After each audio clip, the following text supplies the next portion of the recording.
नमस्कार दोस्तों, स्वागत है आपका मेरे चैनल पे। दोस्तों, जैसा कि आप बहुत सुनते हैं कि S-400 सिस्टम जो इंडिया खरीद रहा है रशिया से, वो हमें जल्दी मिल जाएगा। एक्चुअल में दोस्तों वो जल्दी नहीं मिल सकता। आज हम उसी के ऊपर बात करेंगे। चलिए दोस्तों शुरू करते हैं। दोस्तों, अभी जो इंडिया का S-400 Triumph air defence system है वो रशिया के अंदर प्रोडक्शन स्टेज के अंदर है और इसके अंदर और भी बहुत से सीरीज ऑफ ट्रायल्स होने हैं इससे पहले कि यह इंडिया के अंदर अराइव करे, और ये दोस्तों 2021 तक ही हमें मिल सकता है। हालांकि दोस्तों, जैसा कि इंडिया और चाइना के बीच में लाइन ऑफ एक्चुअल कंट्रोल पे स्पेशली लद्दाख के अंदर जो तनाव चल रहा है, ऐसे में रशिया हमें कुछ चीजों की सप्लाई जरूर करेगा, वो भी इमरजेंसी बेसिस के। इसके अंदर दोस्तों इंडियन एयरफोर्स और आर्मी की रिक्वायरमेंट शामिल है, स्पेशली बहुत सी मिसाइल और आर्मामेंट की। और अभी जब राजनाथ सिंह जी रशिया के दौरे पे गए थे तो उस समय भी दोस्तों बहुत से डिफेंस कॉन्ट्रैक्ट थे, उनको साइन किया गया और जो पाइपलाइन में थे उनको भी कंप्लीट किया गया और इनका दोबारा से रिव्यू किया गया। और दोस्तों, डिप्लोमेटिक सोर्सेज बताते हैं कि इंडिया ने कुछ एक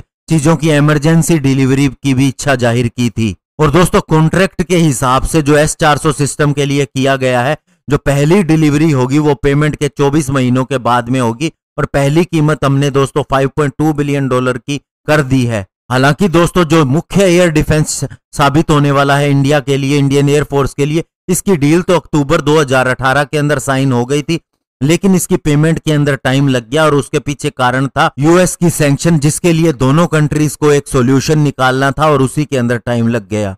पहले ये माना गया था कि हमें जो पहला S-400 सिस्टम है 2020 के एंड तक मिल जाएगा और बाकी के 4 सिस्टम हर एक साल के गैप से मिलते रहेंगे। और दोस्तों, जो प्रोडक्शन प्रोसेस होती है उसके अंदर बहुत सी कंप्यूटिंग और कोडिंग होती है, स्पेशली दोस्तों कस्टमर की रिक्वायरमेंट के हिसाब से, और अभी इसके ऊपर बहुत से टेस्ट होने बाकी हैं। इसके अलावा दोस्तों इसके ऊपर ट्रेनिंग भी शामिल है, इसलिए हम ये नहीं कह सकते कि इसकी प्रोडक्शन को बढ़ाया जा सकता है या तेज किया जा सकता है। और दोस्तों, कुछ लोग ये भी कहते हैं कि क्यों ना रशिया का एक S-400 सिस्टम इंडिया को दे दिया जाए। तो दोस्तों, ये इन यूज मिसाइल्स की तरह नहीं है कि इसे दूसरी जगह शिफ्ट कर दिया जाए, ये पूरे कस्टमर के हिसाब से ही तैयार होते हैं।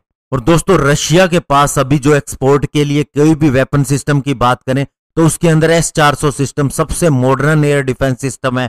और ये दोस्तों इसकी तरफ आते हुए किसी भी तरह के एयरक्राफ्ट, मिसाइल, ड्रोन जिनकी रेंज 400 किलोमीटर तक हो उन्हें डिस्ट्रॉय कर सकता है और ट्रैक करने की क्षमता इसकी 600 किलोमीटर तक है।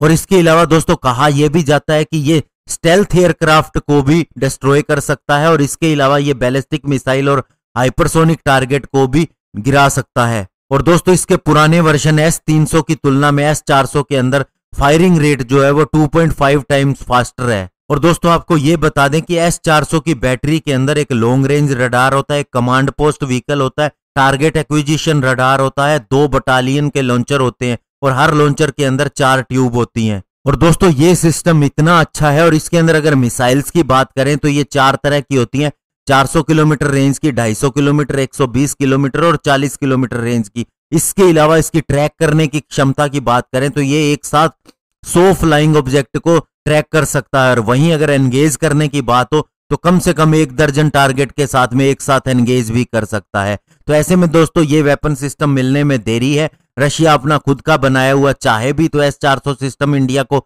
नहीं दे सकता। जिस समय पे इसे आना है वो आएगा दोस्तों और इसके ऊपर काम चल रहा है। धन्यवाद। जय हिंद।